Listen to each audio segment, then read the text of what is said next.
time for the 49ers Rush podcast.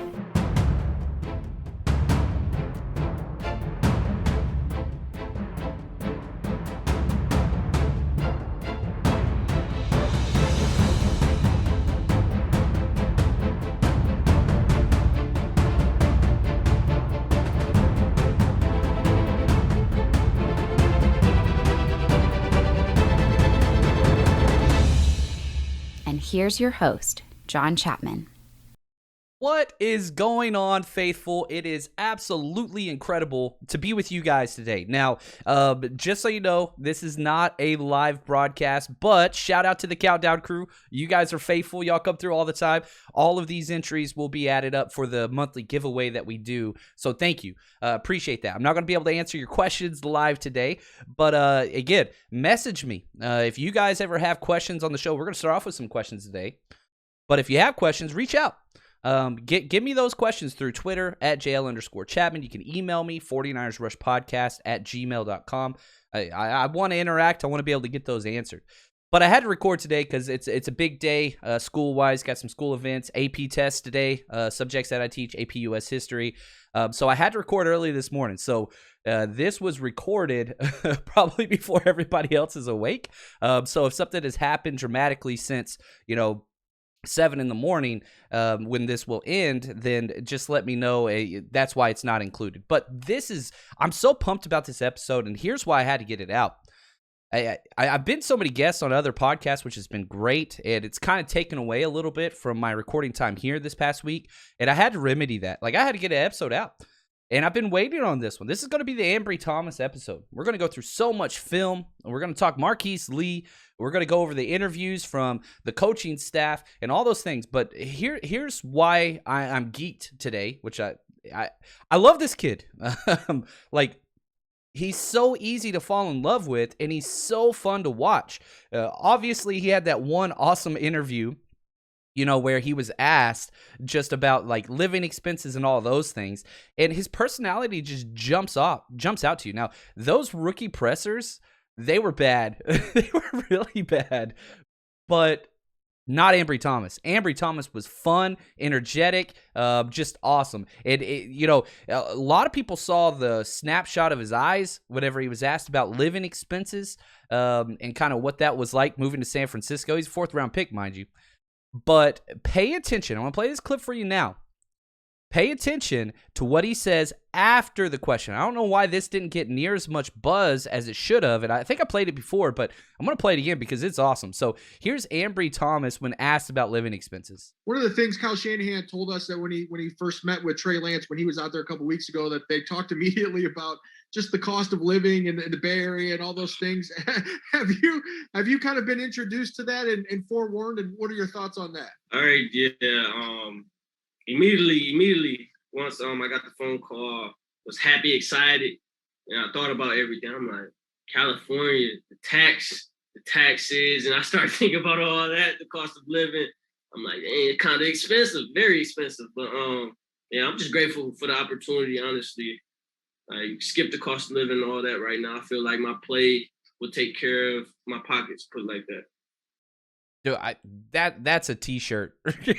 My play will take care of my pockets.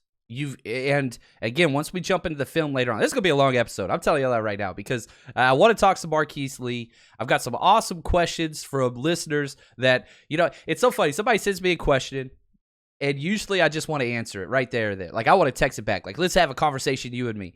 And a lot of people will say, no, answer it on the pod. I don't want to hear it right now. Answer it on the podcast so that you can get into it. And you start diving into some of these, and it's just like, whoa, all right, this is a whole episode. So anyway, buckle in because the meat of this podcast is Ambry Thomas. And I had to lead off something Ambry Thomas.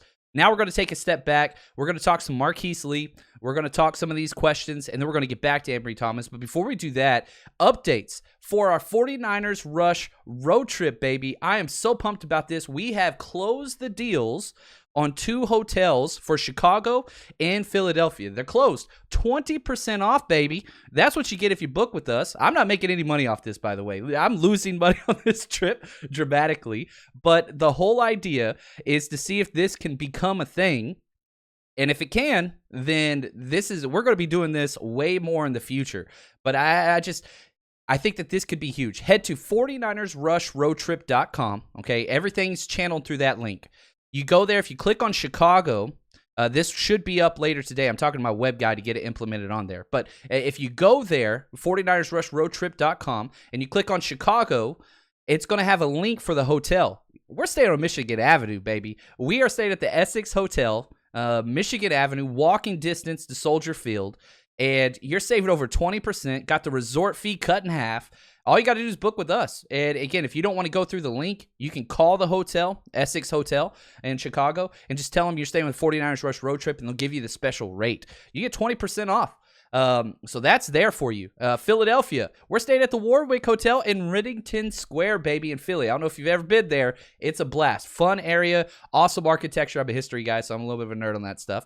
But again, save over 20% off. Like, I want to do this right without breaking people's bank. And again, if you do stay, like I'm coming in Friday, I'm staying Friday, Saturday, Sunday, coming back Monday on all these trips.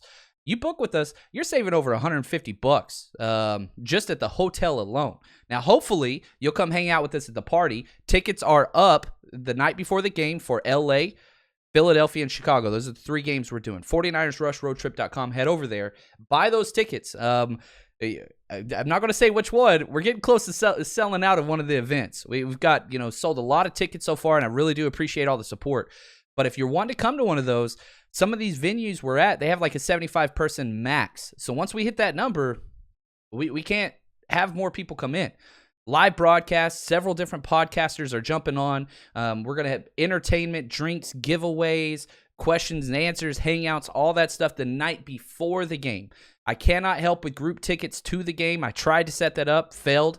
Maybe I'll be able to work on something next year. But we got your hotels covered, and we got the night before the game covered, and also looking into some local chapters that are going to be at the game to set up something for the tailgate. I'll be working on that later on, but I got to get all these details booked first. So anyway, that's there for you. Now, 49ers made an addition, and I think this is a big one. Marquis Lee hasn't played too much. 6 foot, 196, ran a 4.52, and a lot of people, see him as that wide receiver 3 slot guy. I don't know if that's really what he is. And so me, I can't sleep very much, so I put together, I did it. I did a Marquis Lee highlight video, which nobody asked for, but I'm going to give it to you anyway. Here's some of the film that I put together on Marquis Lee. And a couple things jumped out right away. He has no wiggle. He has the tightest hips I have ever seen. He's not shifty. So if your idea is that shifty, wide receiver in the slot, that ain't his job. That's not what he's going to be doing. He can light up in the slot, and he can press vertical. I think that's probably one of the things that he's best at. He's not an overall speed guy, but his lower body is so explosive. It had a 38-inch vertical, which is bananas, 10.7 broad. Again, elite, very powerful lower body. He was the 2nd-round pick coming out of USC. He came out of the same draft as Robert Woods. Remember, he went to Buffalo. Now he's with the Rams, obviously. But he went before him. Like, he was number 39 overall. So this was a premier player. He's 30 career starts, which brings some experience to our wide receiver room, which we have none. And on top of that, he's got a lot of injury history, obviously. He has not really played since 2017. So he had 2 huge years, 2016 and 2017. He's only had 1 start since 2017. Had a sprained ankle, tore his ACL in the preseason. That was in 2018. So that's, he's 3 years removed from an ACL. And then he opted out in 2020. So if he's healthy, this is a guy that can not only make the roster, but he could contend for that number 3 spot. Now, am I saying that this is a huge whatever? No. Nobody wanted this guy. He had to come in and try out. But he has something we don't have. That's experience. I mean, shoot, if you can catch passes from Blake Bortles and be successful, he had 2 good years. His best year was 2016. He had 63 receptions, 851 yards, 3 touchdowns. That's his best. I'm not looking for this guy to be a Kendrick Bourne replacement or anything along those lines. But if he's a guy that can come in here and get 300 or 400 yards and be that wide receiver 4 or 5 and can press deep from that number 3 wide receiver position, I think you'd be happy with that. So very, very physical. He does make a lot of several kind of like wow catches or circus catches on the regular, which I really like. And also, again, it's just a durability concern. But it's ankles, right? He's had so many ankle issues. We'll have to see. Haven't seen him since his ACL, obviously, so that's going to be huge. And he brings some returner upside. He had a kickoff return for a touchdown in 2016. 49ers are pretty weak in that area as well. And believe you me, if this guy makes the roster, he's going to be involved in special teams. He's going to have to be out there on those things. So his body type, how big and physical he is, I think that you could definitely see, him being out there physically and helping with some of those things. So that's kind of Marquis Lee where I put him. Do I think he makes this roster? He's got a shot. But if he makes the roster, you're pushing out somebody that Kyle Shanahan likes, like a River Craycraft, right? You're going to have to push that guy out of the way, which that's no simple thing to do now. I don't want you to think I was joking there. Like, Kyle Shanahan loves River Craycraft because he does everything right, and he can return punts. He can play all three wide receiver spots. Like, that is valuable, even though there's no upside there. But whatever. Anyway, I'll take that forever. So that's Marquis Lee. Now, here's a question from Jared, and I love this. I think I might dive back into this, so give me some feedback on this if you want me to talk more about this. Here's his question. He says, how do you watch football games? Not what food or setup or anything like that, but no. How do you watch the actual games? What do you focus on each play? Thank you, Jared, for reaching out, and I love this. I could do a whole episode on this. So if you guys want more information like this, if you guys think this is interesting, please let me know. There's an awesome book out by Pat Kerwin. He's, one of the hosts of Moving the Change on SiriusXM. I don't like SiriusXM very much, but I love Pat Kerwin. And so whenever he's on, I'm going to try my hardest to listen to that just because of his experience, coach, scout, NFL exec, all that stuff. And he's a very good educator. But he wrote a book called Take Your Eye Off the Ball, and it's a quick book. It's an easy read, and it's great. So I'd recommend checking that out. But when I'm watching the game, again, as a coach, you learn all these different things. It depends on what you're coaching, right? So, I've coached O-line, D-line, wide receivers, linebackers. Like, those are the positions I have worked with, corners. You kind of do those things. Now, I played tight end. I played a little bit of fullback and all these spots. And so whatever you learn different keys and kind of what to watch, and so it depends. So let's say the 49ers are on offense, okay? As they break the huddle, the first thing that I do is I'm watching those safeties, okay? I'm watching the safeties, and I'm trying to see two high, one high. Is there one in the box, or are they both up high? If they're both up high, then I'm going to run key because we have less guys in the box, okay? So two high safeties. Now, immediately, I'm doing my run game numbers. You guys remember Peyton Manning, right? He'd always be like, 54 is Mike, 54 is Mike, 52 is Mike, right? That's Mike, that's Mike. The reason why they do that is that's how they set up their numbers game. It's very, very simple. Usually divide from the Mike over. And so if they say 52 is Mike, you count him, 1, and then you count all the players in the box to the right.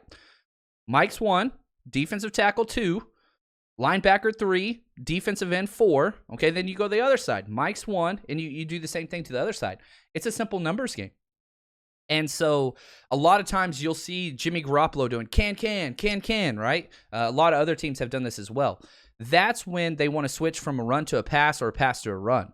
And so again, what they do is we got two high safeties. Okay, we've got numbers in the box. And again, a lot of it depends if they're a nickel or they got 3 linebackers as well. That affects the numbers as well because you count a nickel usually a little different because they're usually not as good at run game protection. It's different when you have somebody like Budda Baker or whatever. But anyway, I don't want to get too far off on that. So you'll see them do the can. So they're switching from a pass to a run, and they're going to pay attention to the numbers. Okay, and this is where Kyle Shanahan's so great with his double pre-snap motions and all that stuff. But let's say he's got like a 1 advantage, meaning he's got 4 blockers on the right side, and there's only 3 defenders on the right side. So we're 1 up. Then he'll do a double motion and give himself even more of an advantage. Now, they'll adjust to it accordingly, but usually they don't adjust the same way as the offense. So like if Kittle goes from left tight end all the way over to right tight end, the linebackers won't shift and mirror that all the way. Yeah, they'll adjust to it, but where Kittle's changing his alignment by 10 yards, the linebacker might change it by 7. So you just created a 3-yard leverage on your blocking angles, right? Things like that. So that's what I'm looking for in the run game.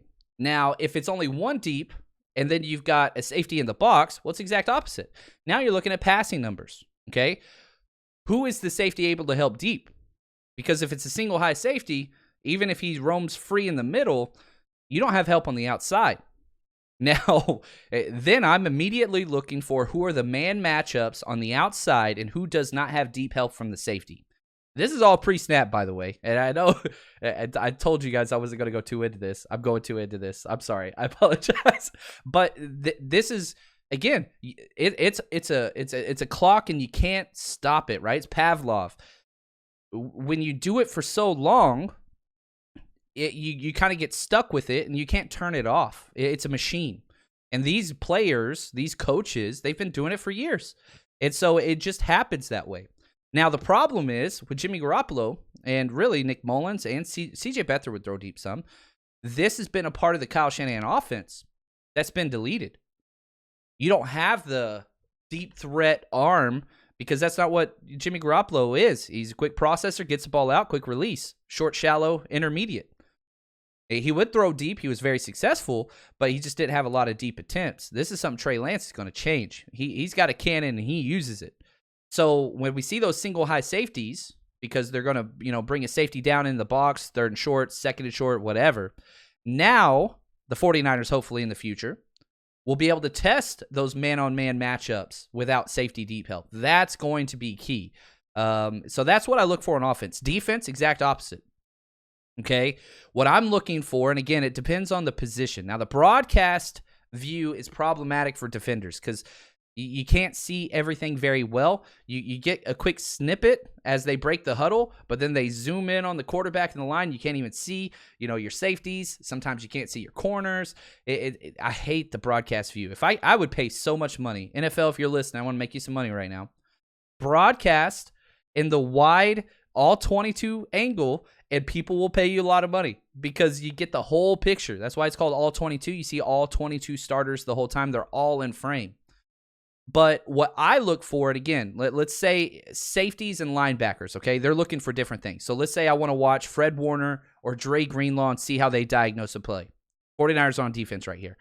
I'm going to watch the uncovered guard, offensive guard. Right? So we have 4 defensive linemen. They have 5 offensive linemen.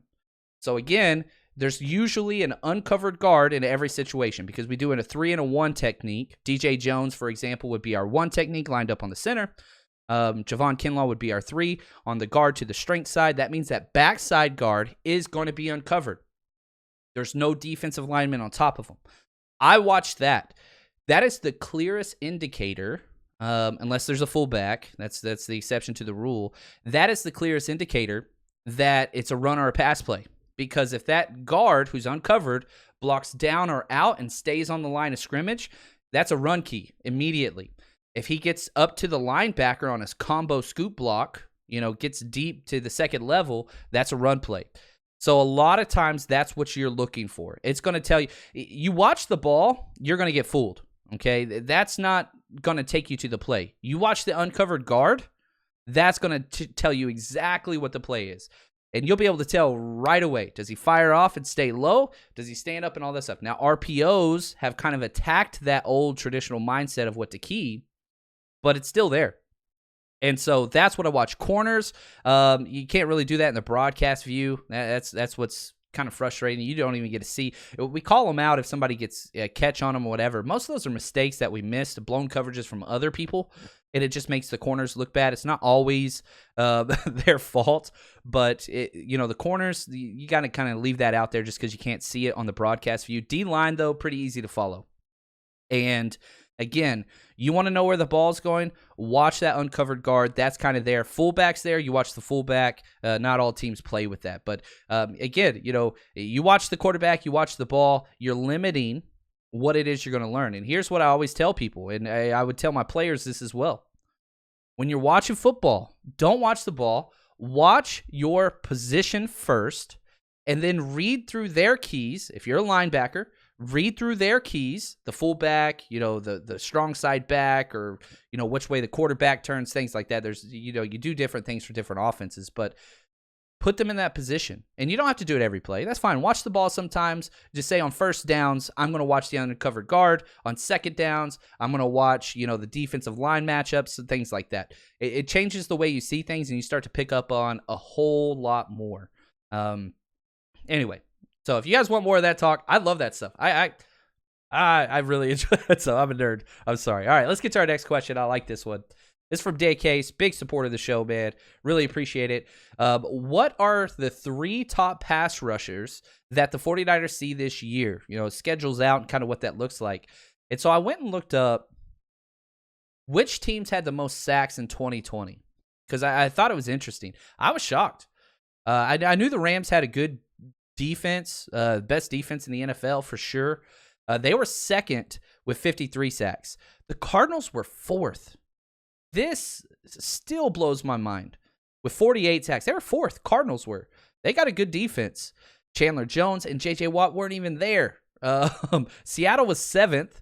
Green Bay 10th. Colts 11th. So if you're just looking at that, the 3 toughest are a division, and we play them twice as far as hitting the quarterbacks. Now, a lot of that is because they played the 49ers, and we had some issues with quarterbacks just taking sacks. It's what it is. But the 3, I think the Cardinals and the Rams definitely head and shoulders above everybody else. Colts and Green Bay, you got to add up there as well. Not great. Green Bay doesn't have a great defense, but they do have a good pass rush with the Smith brothers on the outside and kind of all that stuff.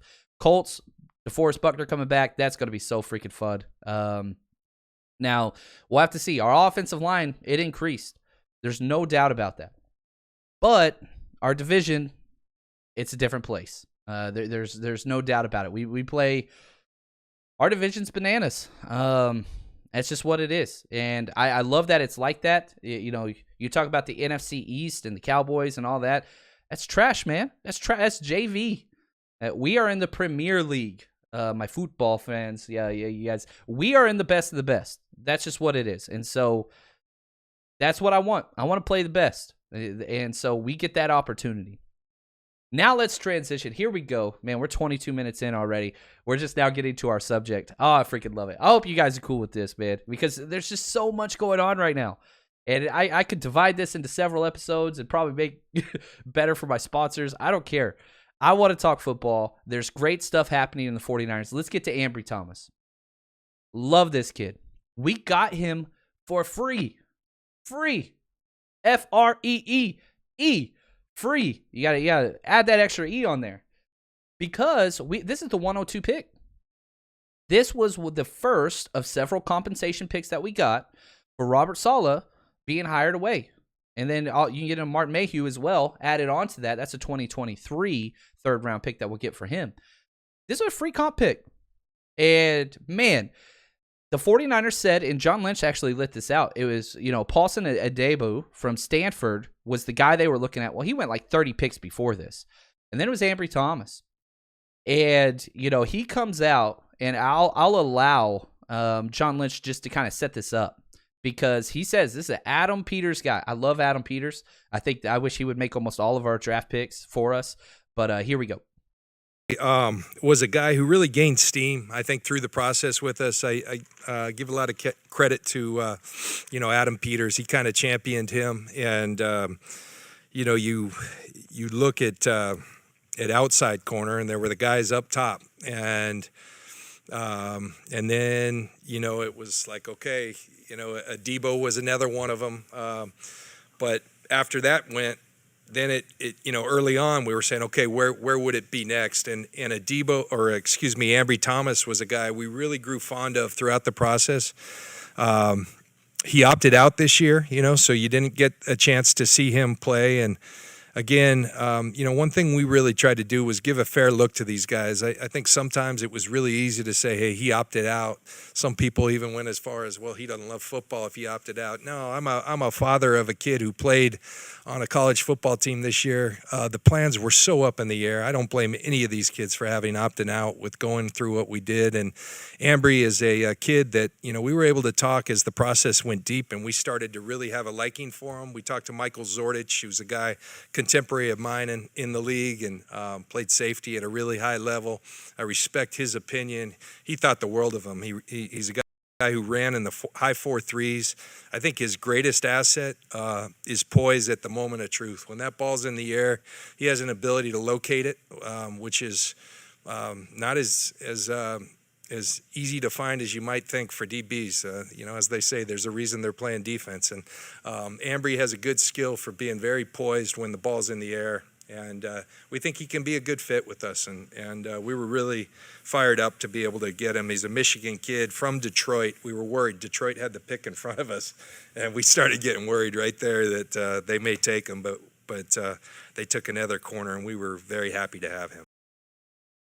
It's so much just praise, and you can just kind of see, John Lynch, whenever there's a long press conference after a long weekend. This was taken right after the second day of the draft.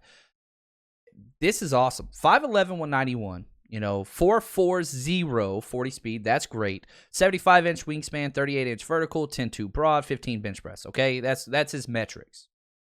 But whenever you look at and you watch the film, patience and ball skills. Those are the two things, patience and ball skills.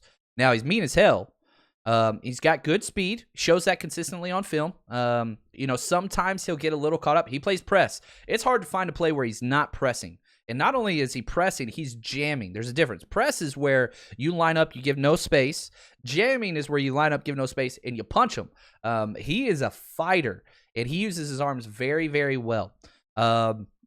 One of my favorite things is just his patience at the line of scrimmage, because he waits for the wide receivers to declare. I just finished the breakdown over on Patreon, and if you like these clips, patreon.com, 49ers Rush Podcast, join us, support us there. That's why we're able to throw all these travel dates and all this kind of stuff and do these productions, is because of the support that we get over there. So if you want to support the podcast, head over that way. But let me show you a clip real quick. This is Ambry Thomas, and again, I think I've done 2 already on Ambry Thomas. I'm going to do more. There's 2 full breakdowns. Each one's well over 30 minutes long. I'm just going to show you a handful of clips today from there. But if you want all of that, I think I have over 250 hours of breakdowns on there. It's a lot. I've got a problem. But anyway, here's Ambry Thomas press coverage. I just love the physical nature that he brings to the game. Defense. All right. Next drive. Back out there. Press. Man, it's hard to watch. It's hard to see press coverage like this. I love it, man. I wish more teams did it. You see, gets his hands up. Watch the patient feet. Very patient. I love he's not too quick to guess. He's a true react corner at the line of scrimmage. And I like that. His length and top end speed give him a little bit of a cushion to where he can make up if he guesses it. Like, you don't guess wrong on this. Be patient. He's going to show you what he's going to do. I get that's a run play, but again, I thought that was a really good coaching point, because even though it's a run play, he doesn't know that. And so he treats that the same way each and every play. And so you wait, let the wide receiver declare, then you engage, and then you bring your feet. Now, his feet are a little heavy. If I felt like he kind of benefited, Ambry Thomas, from not having a combine, because some of those corner drills that they do that measure like hip fluidity and, quick feet and all that stuff, he would not have done well at. Okay, that's not really who he was. He didn't do a 3-cone, right? He didn't do the short shuttle. He didn't do those things. So, he didn't do those at the pro day either. And probably because he would not have done well. This is number 102 pick. So don't act like, he's one of those guys that's just, he's going to be a day one starter and all that. No. Developmental corner guy, but he's going to be competing for a starting spot. Him and Emmanuel Mosley are going to be going at it in camp. I'm telling you that right now. And his mentality, his mentality is a big deal, because you watch kind of what he does. Watch this play. This was on the first play of the game. I think it was the first play of the game. I could be wrong here. Watch him throw this wide receiver out of bounds. Oh, I love it. Yeah, you're gonna slow down and look at me. Get to the sidelines. Get to the sidelines. Watch him just chunk this dude. Get out of here. Oh my God, I love it. You're gonna look back at me. I don't care if it's a run play. Get the hell off the field. Ooh, nastiness to him. I mean, he's been getting pushed around by Claypool. They switch out and put a small guy out there, and Ambry Thomas says, "Get the hell out the club." Oh, I love it. The attitude from the corner position. Oh, it translates. Sit down. It threw him into his own sideline. That is a statement that you make. And again, you need that alpha dog mentality. All those things. Like, that's what you need. And he brings that. Now, he struggles in the mid game. He's best at the line. Once you get to intermediate range, that kind of 10 to 20 yard range, gives up a little space. His closing speed is great, and he plays the ball very, very well. So he's great at the initial kind of first 2 to 3 seconds, and then he's great once the ball's in the air. Now, major returner upside, 39 career kickoffs, over 20 yards average per return, had 199-yard return for a touchdown. So returner upside, I think that, if I had it my way, my returner depth chart for kickoff return would be Ambry Thomas 1, Marquis Lee, if he makes the roster, I'm throwing him out there too, see how he's going to do. Now, downside, experience. He doesn't have it. Only 401 coverage snaps in his career. That's not a lot. But, again, this is 102. This is the end of the third round. This is a compensation pick. This isn't a guy that's going in the first and second round. So, yeah, Adam Peters, he's been on and, quoted as, if he didn't opt out, we wouldn't have got him, because if he was stayed on the trajectory that he showed at Michigan, this guy would have been an early second round pick. So this is a potential pick. And once you get into day 2, you kind of have to look at some of those. And that's kind of what he brings. And again, you look at, and let's hear him talk about it just a little bit. This is, excuse me, when he learns the playbook. Listen to Ambry Thomas. Listen to what he talks about, because his attitude and his demeanor are everything. I mean, I got speed and I'm long in the defense. We run. If I'm at the nickel or the cornerback spot, I can make plays on the ball, make a lot of plays on the ball, and put me in position to win. I feel like, and I just got to get used to the whole playbook. But once I feel like I got that, it's over. It's over. Once I get used to the whole playbook, it's over. And it's not only competing against the other team and other wide receivers, it's competing against your position group in a healthy way. It's competing against yourself. This is what I can do. I can play the ball. My speed's good. I'm physical. But I'm not there yet. He's in rookie minicamp. He's not supposed to be there yet. And here's the thing. We have starters. This is a kid that can develop. He can develop into what we want him to be. It's not a polished. You can see this with almost our entire draft class. Trey Lance, guess what? You have time to develop. We have a starter, limited experience, just like Ambry Thomas, but it's upside. You just wait. We'll get you in there. Aaron Banks, you're starting right away. Trey Sermon, guess what? We've got guys. We're going to work you in. Running backs play early, but you don't have to be the guy right now. You can develop and become the guy later. Ambry Thomas, same thing. Jalen Moore, same thing. Diamador Lenore, same thing. Elijah Mitchell, same thing. We really only drafted one key starter that has to step in right away. Now, this is a testament to the roster that's been built during free agency in the time John Lynch and Kyle Shanahan have been here. I mean, you look at Jacksonville. Guess what? Trevor Lawrence starting right away. There's no competition there. You look at the Jets. Oh, yep, he's starting right away. There's no competition there. We have a good football team. Ambry Thomas would be starting right away on probably 10 to 12 teams in the NFL. A lot of teams look at third-round picks. You're immediate starters. That's the mentality. Go back to when we drafted Ahkello Witherspoon, right? Drafted him third round, started right away. And it was bad. He had some good games, had some bad games. Well, guess what? We don't have to do that with Ambry. Sit, learn, compete. When you're ready, you get to see the field. Hopefully injuries don't force him out there too soon. But, that's what he is.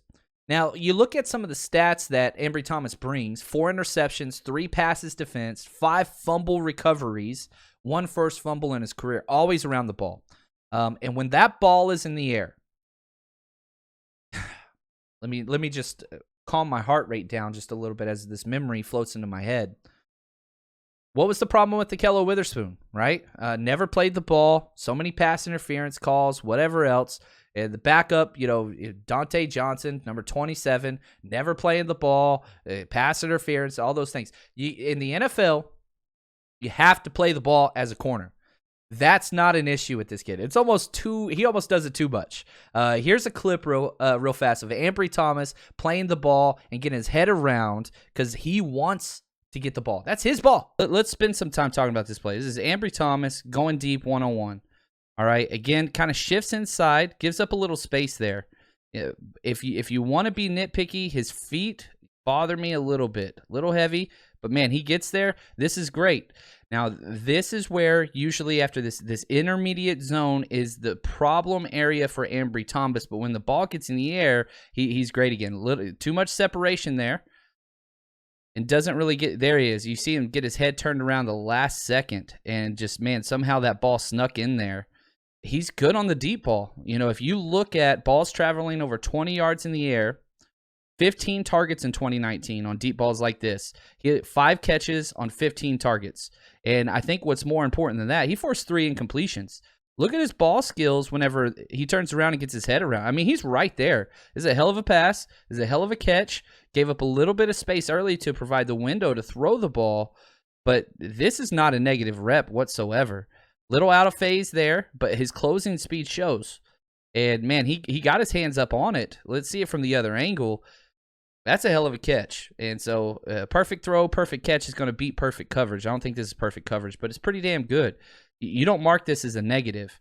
The ball's in the air, okay? He's out of phase. You got to close it, but watch how he reacts whenever the receiver puts his hands over. I mean, good Lord. Look at the length, the wingspan. If you're looking at characteristics, the thing that he grades out the highest is arm length, puts him in the 80th percentile of NFL quarterbacks, and you can see that there. That's just a hell of a catch, right on the outside shoulder. But, you can't be mad at Ambry Thomas here. He's getting in there. I mean, good Lord. That's a good play. And, at that point, you just, hey, good play, line up, let's see what happens next time. It's fun to see. You get so much. The film don't lie. You can go watch highlights, okay? That's not going to be on any highlight tape. But what it does do is it paints a very damn crystal clear picture of what he can and cannot do, what his flaws, strengths, and weaknesses are together, all in one play. And so, again, highlights, the axiom I always go by, highlights are like reading a dating profile set up by that person. You're going to get all the good stuff. When you watch film, it's like interviewing all their exes because you find out all the dirt, all the good, all the bad. There's no hiding. And, man, when you dive into the film, it's so fun to see what he brings out because you look at the metrics that come across, right? And you say, all right, let's see here. He gave up 25 receptions on 47 targets, allowed 1 touchdown, had 3 interceptions.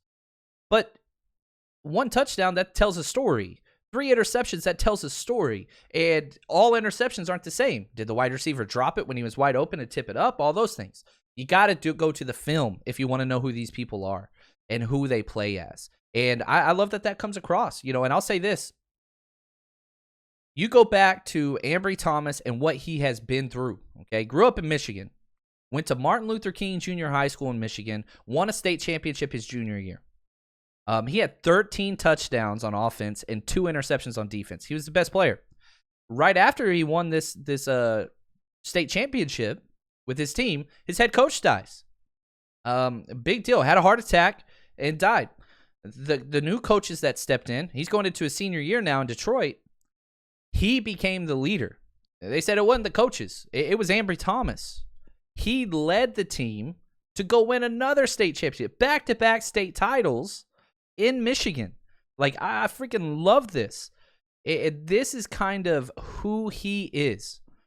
He's a hell of a player. He got colitis, lost 35 pounds.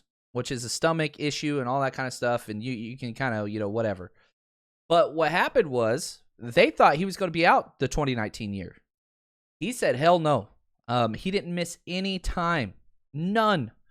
Gained back the weight. Was out there working out. And just like no time. Again, the coaches expected him to be out 2019. He said hell no and fought through it. This is a guy who has triumphed over adversity. This is a guy who has shown he wants to rise to the challenge. That's what he is. You go back and you look at kind of what he did in high school. Ran 11.5 in the 100-meter dash. So he's got good speed, not great speed. Number 2 player in the state coming out of high school in Michigan, only behind Donovan Peoples-Jones. Those were went all the way back to the high school rankings. Donovan Peoples-Jones, number 1 in Michigan. He was number 2. Both went to Michigan, by the way. And again, this is a guy that is just going to be fun to root for because of who he is. He's going to be a fan favorite. And again, if you enjoyed those clips, they're not anomalies. I went through 2 games and you kind of see what he shows you. There's more of that there. Now, you look at some player comps. It's kind of just based off of metrics. Devin McCourty is the one that comes to mind. DJ Hayden, who never really panned out. Eric Wright, those types of corners, that's what he looks like. I think he's going to be an outside guy. I really, really do. I think that's where he belongs.